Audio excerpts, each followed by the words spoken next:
Alhamdulillah, wassalatu wassalam ala rasulillah wa ala alihi wa sahbihi wa man wala. My dear brothers and sisters, I want to begin by thanking each one of you for your presence over here. I am not here to raise funds for ISNA, so I want to begin with this disclaimer. This evening is an evening for Gaza, and I want to again remind you, asking you to please support the amazing work of UMR. We thank Allah subhanahu wa ta'ala for so many blessings, for our health, wealth, family, education, business, masajids, communities, and all the blessings that we are enjoying in this great nation of ours. Allah subhanahu wa ta'ala reminds us where He says, فَاذْكُرُونِي أَذْكُرُكُمْ وَاشْكُرُوا لِي وَلَا تَكْفُرُونَ. Remember me and never be ungrateful to me, and always be thankful to me. The great scholar Imam Shafi'i rahimahullah used to say, we can never thank Allah subhanahu wa ta'ala enough. Even that effort to thank Allah subhanahu wa ta'ala itself deserves its own thanks. So he used to say, oh Allah, I thank you for allowing me to thank you. My dear brothers and sisters, whenever we undertake a project, as a proud recipient of the Holy Quran, as the ummati of Rasulullah sallallahu alayhi wa sallam, we put our trust in Allah subhanahu wa ta'ala. وَتَوَكَّلْ عَلَى اللَّهِ وَكَفَى بِاللَّهِ وَكِيلًا. And put your trust in Allah, and sufficient is Allah as wakil and true disposers of affairs. Once we put our trust in Allah subhanahu wa ta'ala, what do? Do we just sit idle? No. Allah subhanahu wa ta'ala in Surah Ar-Ra'd reminds us where He says, إِنَّ اللَّهَ لَا يُغَيِّرُ مَا بِقَوْمٍ حَتَّى يُغَيِّرُ مَا بِأَنفُسِهِمْ. Verily Allah will not change the condition of people as long as they do not change their state themselves. I want to give you an update what Islamic Society of North America has done since October 7th. We went and knocked the doors of every single individual who is holding important positions of influence, all the way at the top, and asked them to demand a ceasefire, asked them to call for peace, asked them to send humanitarian aid to our brothers and sisters in Gaza. We conducted multiple webinars.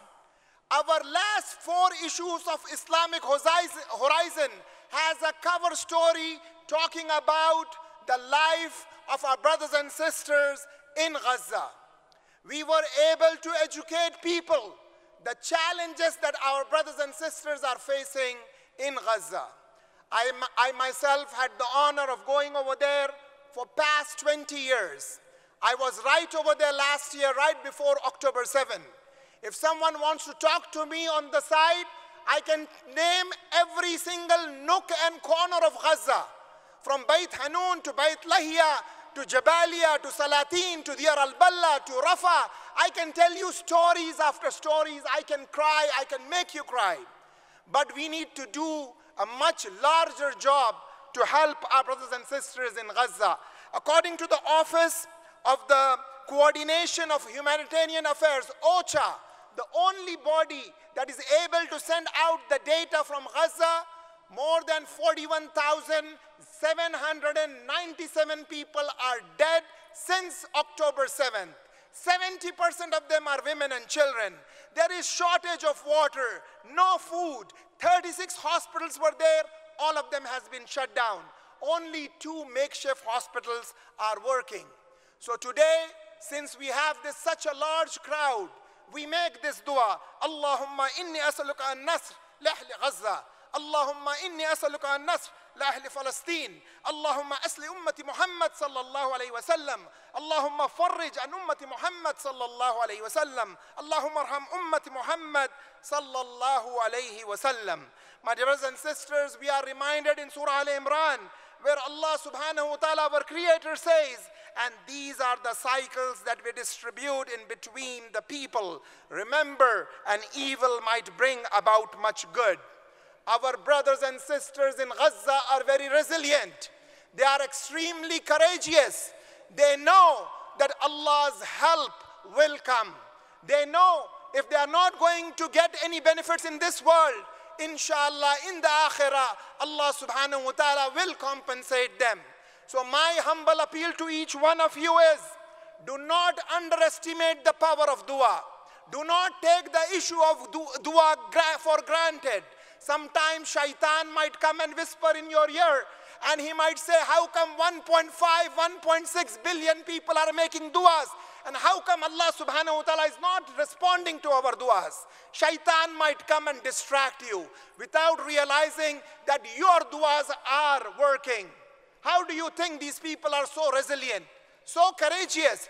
Every single day, they are burying their spouses, their parents, their children, their neighbors, their extended family members, and still they are saying, Hasbunallahu ni'mal wakil. Still they are saying, La ilaha illallah, Muhammadur Rasulullah. Where do you think they are getting this courage from? It is your and my duas that is working.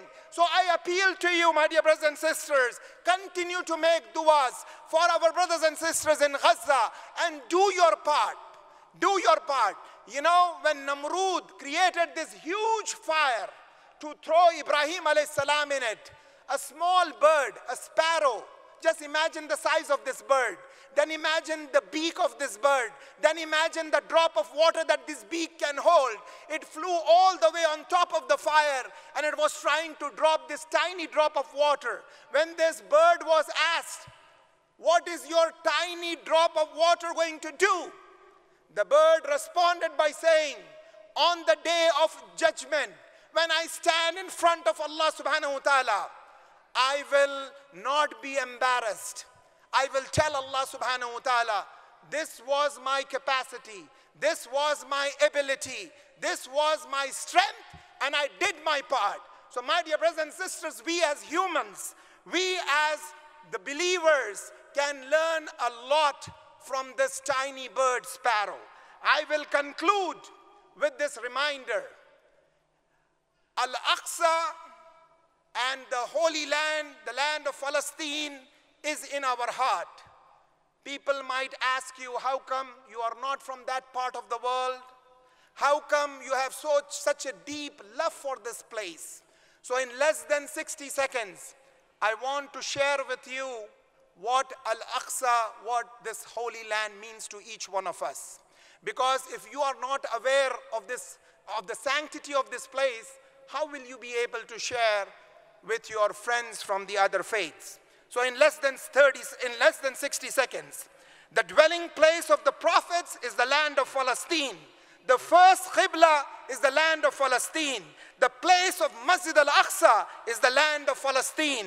The Prophet of Allah, Ibrahim alayhi salam, migrated to the land of Palestine. The Prophet of Allah, Nuh alayhi salam, saved from the punishment after he left his people and migrated to the land of Palestine. The Prophet of Allah, Dawood alayhi salam, lived and built his sanctuary in the land of Palestine. The Prophet of Allah, Sulaiman alayhi salam, ruled the entire world from the land of Palestine.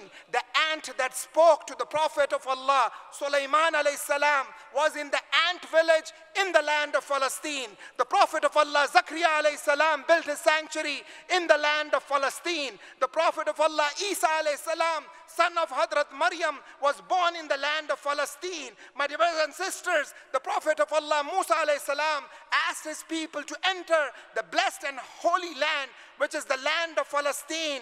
One prayer offered inside Masjid al-Aqsa that gives the reward equivalent to 500 salat is the land of Palestine. Our beloved Prophet Rasulullah sallallahu alaihi wasallam went to Mi'raj from the land of Palestine. Our beloved Prophet Rasulullah sallallahu alaihi wasallam led the salah as the imam of all the prophets from the land of Palestine, and until the day of judgment, the love in the hearts of all Muslims will be the land of Palestine. Please support our brothers and sisters in Gaza. Wa jazakumullahu khairan. Assalamu alaikum wa rahmatullah.